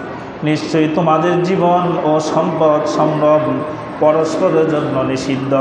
তোমরা কোনো ভাইকে গালি দিও না, কোনো ভাইকে তোমরা আঘাত করিও না, কোনো ভাইয়ের শরীরে রক্ত তোমরা জমিনে ফেলিও না, কোনো ভাইকে তোমরা হত্যা করিও না। তোমরা ভাই ভাই সুন্দরভাবে ভ্রাতৃত্বের বন্ধন অটুট রেখে তোমরা চলো, তোমরা একে অপরের পাশে দাঁড়াও, তোমরা একে অপরকে ভালোবাসো। এগুলো যদি তোমার মধ্য থেকে চলে যায়, তোমরা মনে করবা তোমাদের রব তোমাদের প্রতি রাজি আর খুশি নাই কেন। আল্লাহ তাআলার হাবিব বলছেন, লা ইয়ারহামুল্লাহু মান লা ইয়ারহামুন নাস। যে মানুষ অন্য মানুষকে ভালোবাসে না, যে মানুষ অন্য মানুষের প্রতি দয়া করে না, যে মানুষ অন্য মানুষের পাশে দাঁড়ায় না, আমি আল্লাহ এবং আমার রাসূল ওই মানুষকে ভালোবাসি না, মহব্বত করি না, তার পাশেও আমরা থাকি না। নাউযুবিল্লাহ। তাহলে যে মানুষ মানুষকে ভালোবাসে না তাকে আল্লাহ ভালোবাসে না, যে মানুষ মানুষকে ভালোবাসে না তাকে নবীও ভালোবাসেন না, আল্লাহ ভালোবাসে না, নবীও ভালোবাসে না। আর সারা পৃথিবীর মানুষ তাকে ভালোবাসে। বলুন তো, তার সামনে বিপদ নাকি সফলতা? সামনে বিপদ না সফলতা? বিপদ। কেন? যে মানুষ, যেই দুইজন ব্যক্তির তাকে ভালোবাসা দরকার ছিল, তার প্রতি রাজি আর খুশি থাকা দরকার ছিল, আল্লাহ এবং তার রাসূলই তো তার পক্ষে নাই, আর সারা দুনিয়া তার পক্ষে থাকলে কি আর না থাকলে কি? আসল জিনিসে তার ছুটে গেছে। এজন্য আপনাকে কে কি বলে আর না বলে সেদিকে লক্ষ্য না, আমার আল্লাহ এবং তার রাসূল কি বলছে এই দৃষ্টিকোণ নিয়ে যদি আমরা চলি, আশা করা যায় আমাদের ভবিষ্যৎ সুন্দর হবে। এজন্য আল্লাহ পাক রব্বুল আলামিন কোরআন কারীমের সূরাত বনী ইসরাঈলের ৭০ নম্বর আয়াতে কারিমার মাঝে আরেকটা কথা বলতেছেন, মানবিক সমাজ গঠন করা। কি করা? মানবিক সমাজ গঠন করা। ব্যক্তিগত সামাজিক সম্পর্কে যদিও এক মুমিন অপর মুমিনকে প্রাধান্য দেবে, কিন্তু মুসলমান ধর্ম বর্ণ নির্বিশেষে সবার জন্য মানবিক মর্যাদা ও সাম্য নিশ্চিত করবে। কেননা সব মানুষই আদম আলাইহিস সালামের সন্তান এবং মহান আল্লাহ সবাইকে সম্মানিত করছেন। আল্লাহ তাআলা বলছেন, তোমরা সবাই আদমের সন্তান, তোমাদেরকে আল্লাহ তাআলা সবাইকে বানাইছেন, তোমাদের সবার রব একজন আল্লাহ, তোমাদের নবী একজন নবী মুহাম্মদুর রাসূলুল্লাহ, তোমাদের ব্যাখ্যা গ্রন্থ একটা আল হাদিস, তোমাদের জীবন বিধান একটা আল কোরআন। মৃত্যুর পরে তোমার যেমন 3.5 হাত কবর, আমারও ঠিক তেমন, তোমার যেমন মাটির বিছানা আমারও ঠিক তেমন মাটির বিছানা, তোমার কবরের সামিয়ানা যেমন বাঁশের হবে চাটের হবে, ঠিক আমারটাও তো সেমই হবে। তোমার জন্য কোনো বালিশ নেই, আমার জন্য কোনো বালিশ নেই, তোমার কবরে কোনো ফ্যান লাইটের ব্যবস্থা নাই, আমার জন্য নাই। তুমি যত বড় রাজা আর যত কিছু হও না কেন, তোমার গরিব আর ধনী সবার পালা সমান হয়ে যাবে কবর থেকে, সবাই সমান, হাসের ময়দানও সমান। শুধু পার্থক্য একটা জায়গায় থাকবে, যেখানে মানুষের মানবিকতা আর গুণ থাকবে, দয়া থাকবে, ভালোবাসা থাকবে, এটার ঈমান থাকবে। মানুষ তাকে মুমিন জানবে, মানুষ তাকে ঈমানদার জানবে। রব আকাশ থেকে সব কিছু দেখবে, সে ন্যায় ইনসাফওয়ালা মানুষ, সে মুমিন মানুষ, সে প্রকৃত আমার বান্দা, প্রকৃত আমার বান্দি। আমি আল্লাহ কবর থেকে শুরু করে জান্নাত পর্যন্ত প্রত্যেকটা ঘাটি তার জন্য সহজ করে দিলাম, বিনা হিসাবে তার জন্য জান্নাতের দরজা উন্মুক্ত করে দিলাম। সুবহানাল্লাহ। তাহলে এমন মানুষ হওয়ার জন্য দরকার আছে না আমাদের? এই মানুষটার জন্য আল্লাহ তাআলা সূরাত বনী ইসরাঈলের ৭০ নম্বর আয়াতে কারিমার মাঝে বলেন, ওয়ালাকাদ কাররামনা বনী আদম ওয়া হামালনাহুম ফিল বাররি ওয়াল বাহর ওয়ারযাকনাহুম মিনাত তাইয়্যিবাত وفضلناهم على كثير ممن خلقنا تفضيلا। আমি আদম সন্তানকে মর্যাদা দান করেছি, আমি জলে স্থলে চলার জন্য তাদেরকে বাহন দিয়েছি। ওই পানির মাঝে কি দিয়ে চলবেন? আল্লাহ পাক রব্বুল আলামিন শিক্ষা দিয়েছেন, পানিতে চলতে হলে তোমার জন্য লঞ্চ লাগবে, নৌকা লাগবে, তোমার জন্য স্পিড বোট লাগবে, তোমার জন্য জাহাজ লাগবে। এগুলো মানুষ নিজের বিবেক থেকে নিজের বুদ্ধি দিয়ে আবিষ্কার করতে পারে নাই। এই বুদ্ধি স্বয়ং দিয়েছেন কে? আল্লাহ। আল্লাহ আগেই বলে দিয়েছেন, জলে যখন তুমি বাস করবা কিভাবে বাস করতে হবে, আর স্থলে যখন তুমি বাস করবা কিভাবে তুমি বাস করতে হবে। জলে চলবে চলবে পানিতে তোমার গাড়ি, স্থলে চলবে তোমার মাটির উপর দিয়ে গাড়ি। আর মাটির উপর যে গাড়ি চলে, পানিতে যা চলে উভয়টার সেম কোয়ালিটি নয়, ভিন্ন কোয়ালিটি। তার পার্থক্য বোঝার মতো ইঞ্জিনের পার্থক্য শক্তির ব্যবধানগত এ বুদ্ধিও দিয়েছেন স্বয়ং আল্লাহ। এই জন্য আল্লাহ পাক রব্বুল আলামিন বলেন, ওয়ারাযাকনাহুম মিনাত তাইয়্যিবাত, আমি আল্লাহ তোমাদেরকে দিয়েছি পবিত্র রিজিক, তা থেকে তোমরা ভক্ষণ করো। তোমরা হারাম খেও না, হারাম খেয়ে ইমানটাকে দুর্বল বানাইও না, নিজের শরীরটাকে তোমরা অপবিত্র বানাইও না। আর অপবিত্র দেহ নিয়ে খোদার দরবারে এসে সিজদা দিয়ে এ ইবাদত করে কোনো কাজে আসবে না। অতএব তুমি ওয়ারাযাকনাহুম মিনাত তাইয়্যিবাত, তুমি পবিত্র রিজিক খাও। ওয়াফাদ্দালনাহুম আলা কাসীরিম মিম্মান খালাকনা তাফদীলা, ওরে বান্দা, আমি আল্লাহ তোমার মতো অনেক অসংখ্য অগণিত মাখলুক বানাইছি, কিন্তু সবার উপর তোমাকে প্রাধান্য দিচ্ছি। আমি আল্লাহ চাইলে গরু বানাইতে পারতাম, বকরি বানাইতে পারতাম, বেড়া বানাইতে পারতাম। আমি আল্লাহ চাইলে বানর বানাইতে পারতাম, বিড়াল, কুকুর, শিগাল বানাইতে পারতাম, কিন্তু আমি তো তা তোমাকে বানাই নাই। আমি সর্বশ্রেষ্ঠ মাখলুক তোমাকে বানাইছি। আবার কেমন বানাইছি? সূরাতুত তিন আল্লাহ তাআলা বলেন, লাকাদ খালাকনাল ইনসানা ফি আহসানি তাকওয়িম, আমি সর্বোচ্চ সর্বসুন্দরভাবে যে প্রাণীকে বানিয়েছি তারা হলো আদম সন্তান মানুষ। সুবহানাল্লাহ। আমাদের মতো এত সুন্দর করে আর কোনো প্রাণীকে আল্লাহ বানান নাই। অতএব এত সুন্দর আকৃতির এত শ্রেষ্ঠ মাখলুক যদি চতুষ্প জন্তুর চাইতে জঘন্যতম আচরণ করে, এটা আকৃতিতে মানুষ থাকবে কিন্তু প্রকৃতপক্ষে সে মানুষ নয়, সে চতুষ্প জন্তু হয়ে যাবে। এজন্য এই পর্যন্ত যে কথাগুলো বললাম, আল্লাহ তাআলা সব ভাই এবং সব বোনকে আল্লাহ তাআলা সুন্দরভাবে পরিপূর্ণ আমল করা তৌফিক দেন। আমিন। ওয়া আখির